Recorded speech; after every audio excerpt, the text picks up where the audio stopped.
Good morning to all.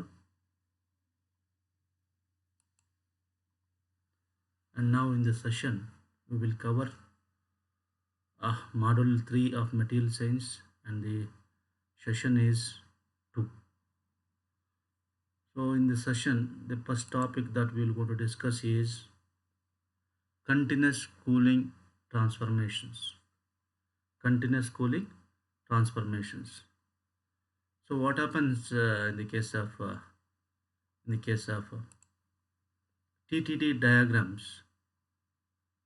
It's a transformation is isothermal transformation. That means the transformation whatever which is possible is only at a particular temperature. That is called as isothermal transformation. And in all the cases, the cooling is subcritical cooling. That means we cool the component below 727 degrees centigrade. That is what TTT diagrams. But in actual practice, the component which is heated is held in is held in atmosphere, or it may be kept in furnace, or maybe it may be dipped in cold water. In that case, what happens? Cooling will be continuous. Cooling will be continuous, and whatever the transformation that is possible in TT diagrams are not applicable because of the continuous cooling. And hence, to cover that, the CCT diagrams will record the progress of transformation over a period of time for various cooling rates. So here the cooling rate is varies. Why? Because initially the cooling rate is depends on what is the temperature of the material and atmospheric temperature.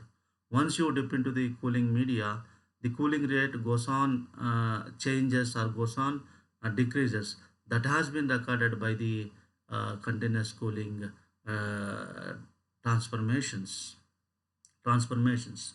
And if you see this point, it can be observed that cooling rate passing on nose of TTT is slowest cooling rate, which ensures 100% of martensite. It is called as critical cooling rate. So that means here, see here, whatever it is, the lines are drawn from here. These are the cooling rates, continuous cooling rates. So he says that the cooling rate which touches the nose, not touches the nose, is the one at which the transformation is completely 100% martensite, and this is called as a critical cooling rate. And all other rates, as you move away from this nose, what happens? The cooling rate will be slow. The cooling rate will be slow, so that you can judge by the length of this curve. And as you move towards the nose and away from the nose, the cooling rate goes on decreases. This is what the cooling CCT diagrams. And you can see that here, and under this cooling rate, we are going to get what is called chorus perlite, and then fine perlite, and then martensite and perlite, and here it is completely martensite. So here, that means if the cooling rate is faster than CC critical cooling rate, so whatever the phase it is obtained is completely martensite. And other points under this, the CCR critical cooling rate depends on carbon content, purity of steel, and alloying elements. So these are the factors on which the cooling rate depends. The cooling rate depends. Let us discuss one by one. So what happens to the cooling rate uh, depending on the carbon content? If the carbon content is, let us say, if the carbon content is very high, then cooling rate will be decreased. If the carbon content is less, in that case, the cooling rate will be high. And similarly, the purity of the steel. If the steel is very pure, if the steel is very pure, then what happens? The cooling rate will be decreased. If the steel is not very pure, then cooling rate will be high. And similarly, the alloying elements like nickel, chromium, vanadium can also alter the cooling rate. That means cooling rate means here it is critical cooling rate. So if the alloying elements are added, so what happens? Critical cooling rate is increased, or a high cooling rate is required. And with this CCT diagram, we will move on to the introduction to the heat treatment. Introduction to the heat treatment.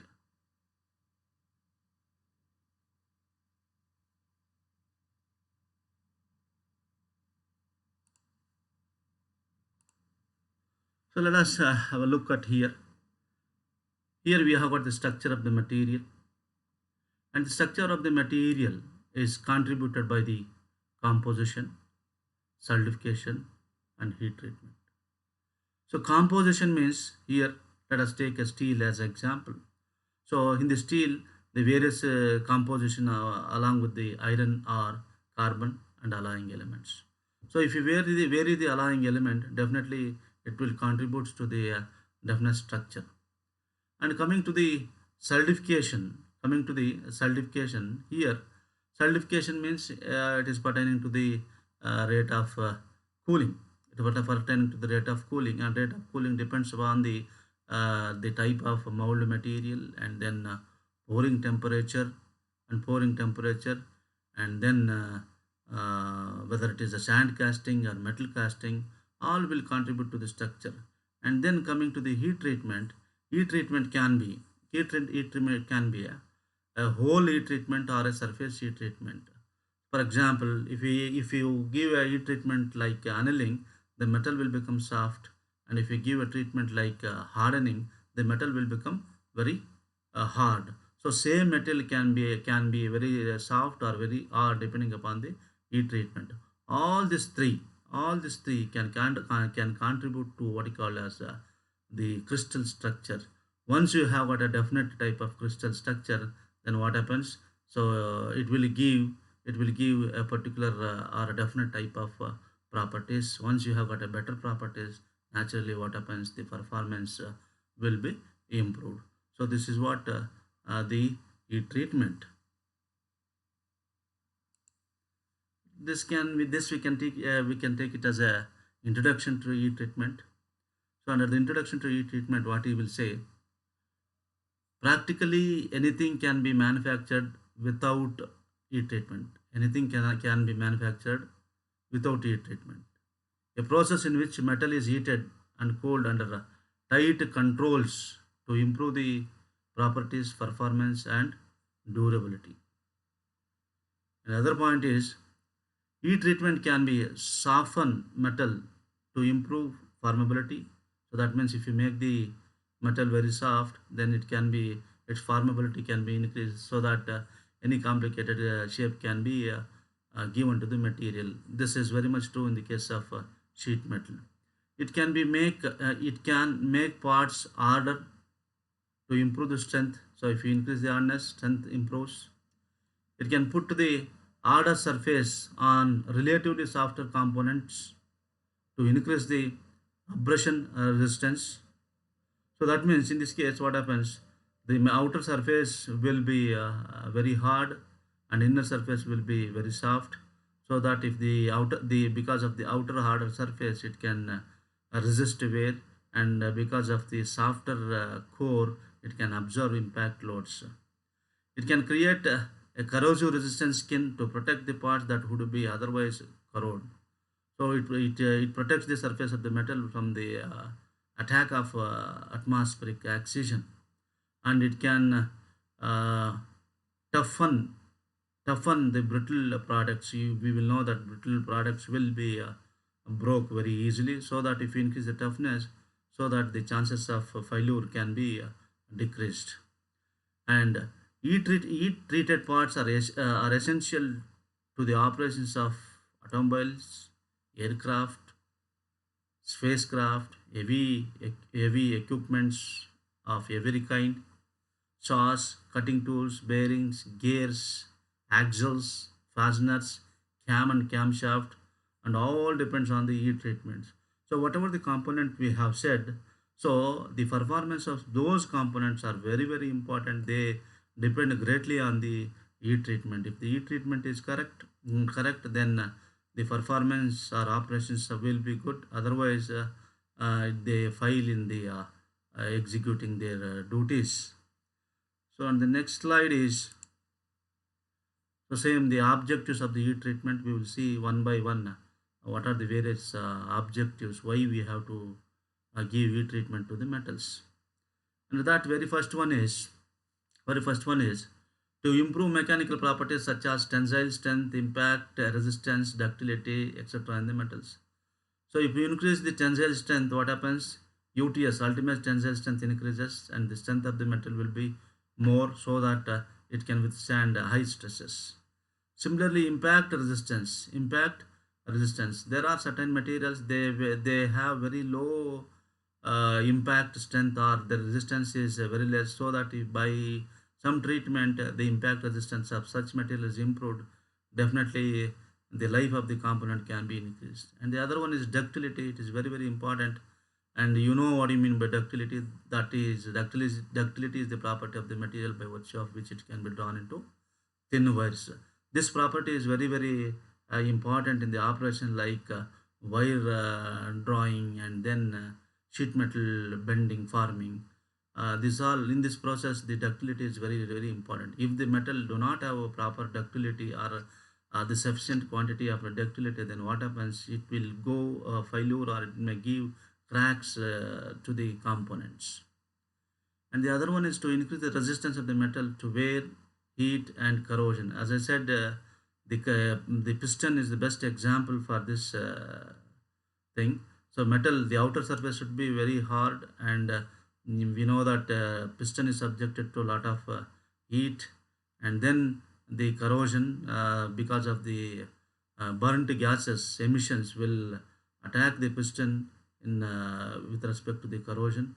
So all that can be minimized by giving a proper heat treatment. To increase the toughness or resistance to the fracture of the material, here also same. So increase the toughness to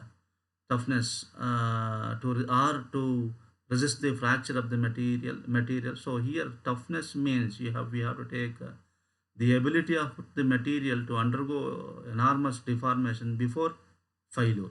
So if the toughness is more, its ability to deform also increases. In the other in the other words, it resists the fracture. And the other one is to improve the machinability. To improve machinability, there are certain materials like let us say hardened steels or alloy steels. They are very very hard, and it is almost impossible to machine them in the raw conditions. Under that condition, what we will do, we will subject that material to a process like annealing, and then we'll make them soft, and then we will carry on machining process. Once the machining process is over, once again they are given suitable treatments to increase the hardness. So that is what the machinability. If you increase the machinability, any complicated profiles can be machined on the material. So in other words, I can say because of the machinability, the amicability of the material to the machining will be increased. And the other one is to produce hard surfaces and tough interior portions, we have discussed. And to refine grain structure after hot working of metal. So during during hot working, metal is heated above the its recrystallization temperature, and because of this high temperature, what happens to the grain size? Grain size will be automatically increased. Once the component is deformed by hot working, the grain size remains same. Under that case, what we will do, we will treat the such components so that this we will decrease the size of the grain, and hence will make the mechanical properties superior. So generally, if the grain size is less, so it is more stronger, and if the grain size is less, then it is less stronger. So that is what the refining means reducing the grain size. Next, to improve the strain hardening of cold worked metal and to improve its ductility. So when the metal is deformed, when the metal is deformed, then what happens? The structure will be damaged. So that is called as strain hardening. So that is called as strain hardening. When the structure is damaged, what happens? The material behaves as very hard, and further process is not possible. Further process is not possible. And that they heat treat the component, and they restore the original ductility of the material, and then further process will be possible. And to relieve internal stresses set up during the cold working, casting, welding, and other related process. So internal stresses means locked up stresses. This is once again due to the damage of structure during the deformation. So here in the case of heat treatment, if you give heat energy, so that the atoms will rebuild its structure and makes the metal free from the internal stresses. And the other one is to improve magnetic and electrical properties. So these are the various objectives, and then we'll move on to the heat treatment. So what is actually heat treatment? So the heat treatment will consist of three basic steps. One is heating to a specified temperature. So just apply the heat and to a specific temperature. And point to be noted here, the heat treatment, that whatever we will give, that is that ensures that the metal is in the solid condition. At no in any of the heat treatment, the metal will not become liquid, or we will not give a high temperature to melt the metal. So just we will see that the metal will be in the solid condition. And the first step is heat to a specific temperature. And the second step is hold at a temperature for appropriate amount of time. So this is also called as soaking time. Retain the component at the specified temperature for the specified time, so that in the soaking time, what happens?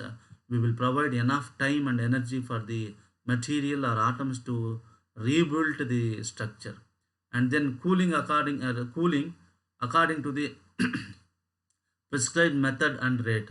So once this is over, next the last step is the method of cooling, whether it is in a water cooling or furnace cooling or the open atmospheric cooling, depending upon the type of heat treatment.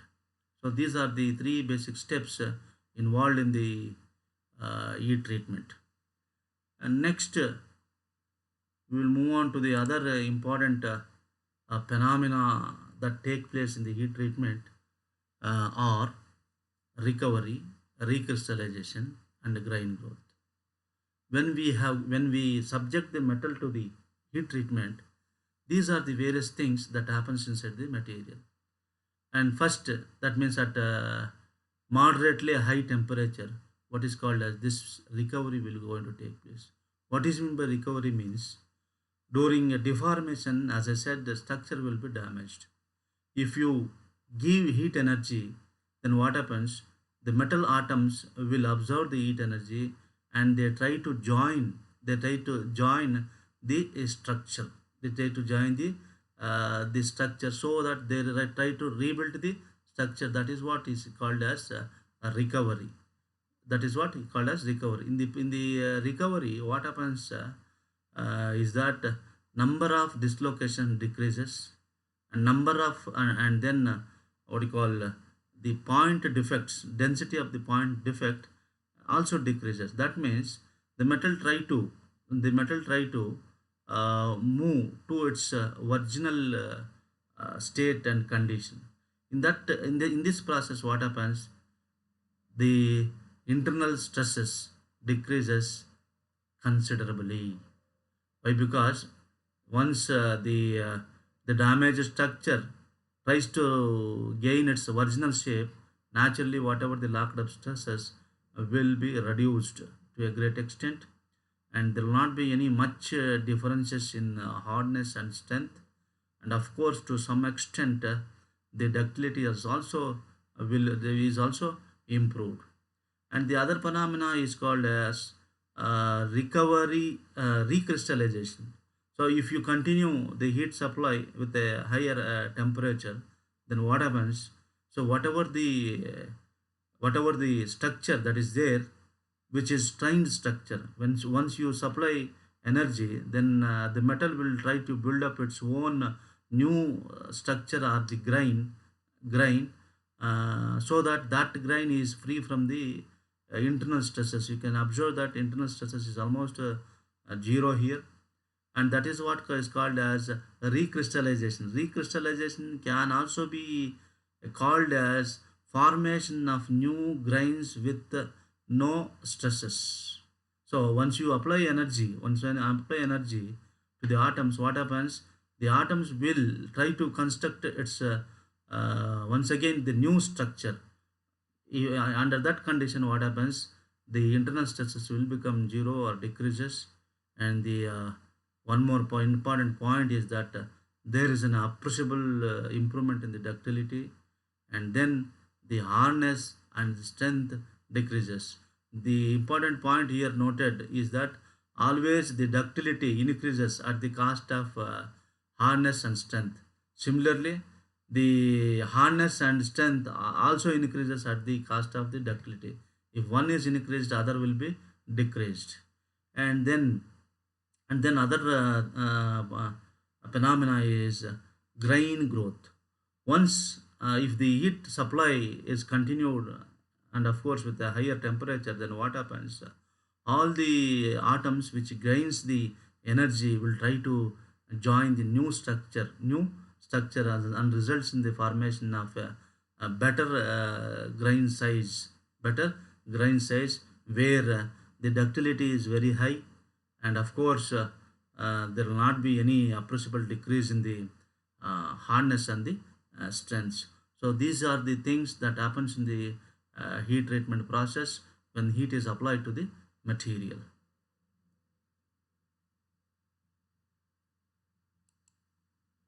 And with this, we will look into some objective questions, that is multi-choice questions.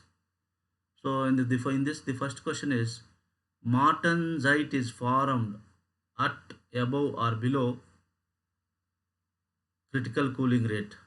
So critical, you know that what is by critical cooling rate? Critical cooling rate is one at which the entire phase produced will be martensite, and hence in order to get the martensite, the cooling rate should be above or more than critical cooling rate. That is above is the answer. And then other one is actual phase transformations are shown by dash. Actual phase transformation means actual phase transformation that is obtained during a continuous cooling or natural cooling or actual cooling. Iron carbon diagram is nothing related to the cooling. And then TTD diagrams, here it's a isothermal cooling, and here continuous cooling transformation is the one which shows the actual phase transformations. And then cooling curves is entirely a different thing.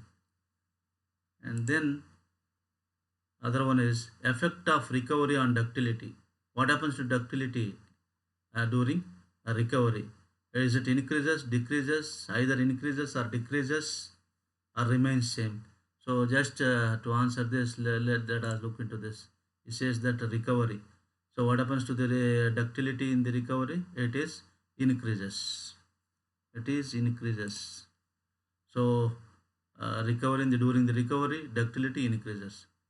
Recrystallization is related to the formation of new surface, grain, metal, and none of the above. So it is recrystallization means rejoining of the atoms. So it is nothing but new grain, not the surface or not the metal.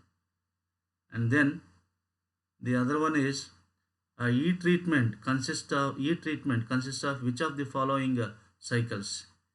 Heating, cooling, heating, and soaking, and then heating, soaking, and cooling. The third one is the right. Heating, soaking, and cooling is the right answer, and any of the above. So this is the right answer. And for all this MCQs, these are the answers. And with this, I think I have completed the session 2 of the module 3. Thank you very much.